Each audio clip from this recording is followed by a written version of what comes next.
လင်3ယောက်လုံးပြစ်သွားတော့အမျိုးသမီးတခါတော့ငါပါလီပုံမြို့မှာဣတိကာတိနဲ့ဘောဓိဆိုတဲ့ယာနာမခြေ2ပါးရှိပါတယ်ဒီနေ့မှာခြေဒီမ2ပါးကဆုံးဖုံးပြီးတဲ့နောက်မှာခင်းကမိကန်းရဲ့တဲတောင်ပြင်မှာထိုင်နေကြပါတယ်အဲ့ဒီချိန်မှာဘောဓိခြေဒီမကအရှင်မဣတိတာတိတဲ့ဟာနေရွယ်နိမြူသူလည်းဖြစ်ပါတယ်ဂျောမောလာဘသူလည်းဖြစ်ပါတယ်ဘာကြောင့်ရဟန်းပြုခဲ့ပါလဲလို့မေးပါတယ်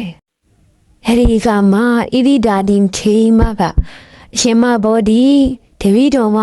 ဟာဝန်တိတဲ့ဟုတ်စီနီတတိရဲ့တူထီသောတမင်းလည်းဖြစ်ပါတယ်အချိန်တန်ရွယ်ရောက်တဲ့အခါမှာကာဂီတမျိုးဟာတတိသားနဲ့အကြောင်းပါခဲ့ပါတယ်တပည့်တော်မဟာလင်ယောက်ျားကိုသစ္စာရှိရှိပေါင်းသင်းပေမဲ့တပည့်တော်မရဲ့လင်ယောက်ျားကတော့တပည့်တော်ကိုနှိမ့်ဆက်ပြီးတော့ဆွန့်ပစ်သွားခဲ့ပါတယ်မိဘတွေကဒုတိယအကြိမ်ခေချတယောက်နဲ့အိမ်အောင်ချပေးပါတယ်။ဟုတ်အဲ့ဒီဒုတိယလင်ယောက်ျားကလည်းတပည့်တော်မကိုအကြောင်းမရှိဘဲနဲ့အိမ်ကနေနှင်ထုတ်ခဲ့ပါတယ်။နောက်တစ်ခါခရောင်းကတယောက်နဲ့အကြောင်းပါပြီးတော့လေအိမ်အောင်ချခဲ့ပါတယ်။အဲ့ဒီခရောင်းကလင်ယောက်ျားပါတယ်တပည့်တော်မကို15ရက်လောက်ပေါင်းပြီးတော့အိမ်ကနေထွက်သွားခဲ့ပါတယ်။ဒီနေ့မှာတပည့်တော်မရဲ့မိဘတွေအိမ်ကိုဆုံးခံကြွားလာတဲ့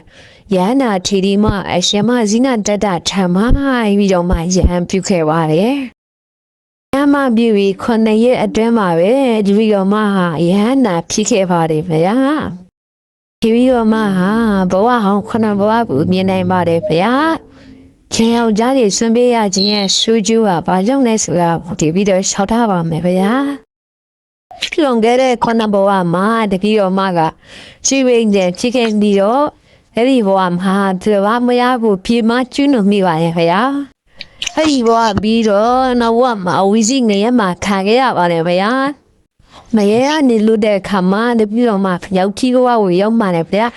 အဲ့ဒီဘဝမှာလည်းမွေးပြီး9ရက်အကြာမှာအဝီစီကိုက်ဖြတ်ခံရပါတယ်ဗျာအဲ့ဒါပြီးတော့စိတ်ဘဝကိုရောက်ခဲ့ပါတယ်အဲ့ဒီစိတ်ဘဝမှာလည်းပဲဝီစီထုတ်ခံခဲ့ရပါတယ်နွားဘဝရောက်တဲ့အခါမှာလည်းပဲဝီစီထုတ်ခံခဲ့ရပါတယ်အဲ့ဒါပြီးတော့ကြောင်မရဲ့သားမဟုတ်ယောက်ျားမဟုတ်မိန်းမမဟုတ်ပန်တို့ဖြစ်ရပါရဲ့